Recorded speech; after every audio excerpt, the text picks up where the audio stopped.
কেন তিনি সূর্যলে কসম কয়? কোনো বিজ্ঞানী তো সূর্যলে কসম করলো না, কোনো বিজ্ঞানী তো কম্পিউটারলে কসম করলো না। ওয়াল কম্পিউটার ইজ এ কুসিরাত। এক মহাবিজ্ঞানী মহাগ্রন্থ আল কোরআনের সূর্যলে কসম করে, ইজ এ শামসু কবিরাত। আরে সূর্য আটকালাম ভাঙ্গি চুরিটারে প্যাকেট করে গেলেন, আমার সূর্য আমি লই যাই গা। কার বাপ দাদার ক্ষমতা আছে আমি দেখাইও? কে কয়? আকুল রবকে দেখা মহাব্বতে কে কয়? সূরা তাকবীর, তাকবীর মানে গুটে ফেলা। আমার সূর্য আমি আটকালাম, আমার জমিন আমি ডিস্ট্রয় করব। ইজা জুলজিলাতিল আরদু জিলজালাহা, আমার জমিন আমি প্রকম্পিত করি। মাপসারি যত বড় বিল্ডিং এ করো, যত শক্ত করো, 6 সুতা রড বড়ি দাও, আমি ভাঙিলিম। কে কয়?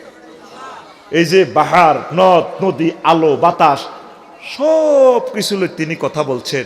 মুহাম্মদ সাল্লাল্লাহু আলাইহি ওয়াসাল্লাম এই সমস্ত কথা ওনার থেকে শুনলেন, লেখাপড়া না জানিয়া নির্ঘাত আমার নবীর সত্য পয়গাম্বর।